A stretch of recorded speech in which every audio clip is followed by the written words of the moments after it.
تصوف اور علماء ربانی۔ امام اعظم ابو حنیفہ فرماتے ہیں اگر وہ 2 سال یعنی جس میں امام صاحب نے حضرت جعفر صادق سے فیض حاصل کر لی تھی نہ ہوتے تو نعمان ہلاک ہوتے۔ حضرت جعفر صادق سے امام ابو حنیفہ اور امام مالک نے فیض صحبت حاصل کر لی تھی، جس کی اہمیت کو امام ابو حنیفہ نے اس قول میں اظہار فرمایا ہے۔ اس طرح علامہ حصفی اپنی کتاب درر میں نقل کیا ہے ابو علی دقاق نے فرمایا کہ میں نے طریقت ابو القاسم نصر آبادی سے اور اس نے شبلی سے اور اس نے سر سقطی سے اور اس نے معروف کرخی سے اور اس نے داؤد تائی سے اور اس نے علم اور طریقت امام ابو حنیفہ سے حاصل کیا ہے، جس کے سب نے اچائی بیان کی ہے اور اس کی فضیلت کی اقرار کرتے ہیں۔ امام مالک رحمہ اللہ فرماتے ہیں جس نے فقہ کے بغیر تصوف حاصل کیا وہ زندیق ہوا، اور جس نے تصوف کے بغیر فقہ کا علم حاصل کیا وہ فاسق ہوا، اور جس نے دونوں کو جمع کیا وہ حقیقت کو پہنچ گیا۔ امام شافعی فرماتے ہیں میں نے صوفیہ کی صحبت اختیار کی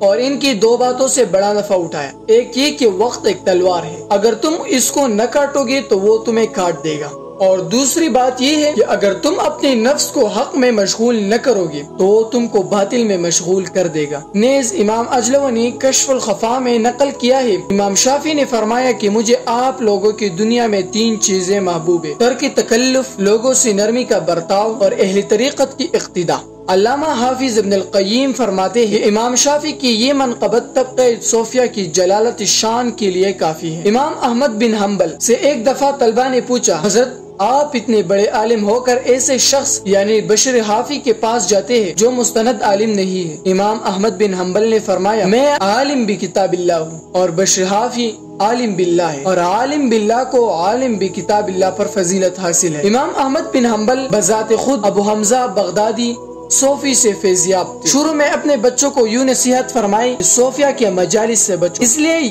کہ یہ لوگ جاہل ہوتے ہیں، لیکن جب خود ابو حمزہ کی صحبت میں بیٹھ گئے تو پھر ان کی جلالت شان دیکھ لی، پھر فرمایا اے بیٹے صوفیہ حضرات کے مجلس کو لازم پکڑو، کیونکہ یہی لوگ ہم سے علم، مراقبہ، خشیت اور ہمت کی بلندی میں بڑھ کر ہے۔ اس طرح علامہ سفارینی نے علامہ ابراہیم بن عبداللہ علانی سے نقل فرمایا ہے کہ مجھے اس وقت ان صوفیاء سے بہتر لوگ معلوم نہیں۔ حجت الاسلام امام محمد بن محمد الغزالی فرماتے ہیں جس طرح ایک مسلمان پر علوم ظاہری کا حصول فرض ہے، طرح حصول علم احوال قلب بھی اس پر فرض ہے، کیونکہ توکل، خشیت اور رضا وغیرہ ہے۔ علامہ شامی فرماتے ہیں بس مومن کو لازم ہے کہ رذائل کے دفع کے لیے علم اتنا حاصل کرے جتنا اپنے نفس اس کا محتاج سمجھے، اور ان رذائل کا ازالہ فرض عین ہے۔ نیز یہ بھی فرمایا کہ طریقت اور شریعت دونوں لازم و ملزوم ہے۔ علامہ ابن القیم فرماتے ہیں تصوف سلوک حقیقی کا گوشہ ہے، اور اس کا کام نفس کی تہذیب اور اس کا تزکیہ ہے تاکہ اس کو رفیق اعلیٰ کی صحبت کی سیر کے لیے تیار کرے۔ شیخ جنید بغدادی فرماتے جب اللہ تعالیٰ مرید کے ساتھ بلائی کا ارادہ فرماتا ہے تو اسے فقیر و اہل اللہ کی صحبت میں ڈالتا ہے اور قراء کی صحبت سے اسے بچاتا ہے۔ تشریح میں علامہ ابن قیم فرماتے ہیں کہ یہ قراء سے مراد وہ خشک علماء ہیں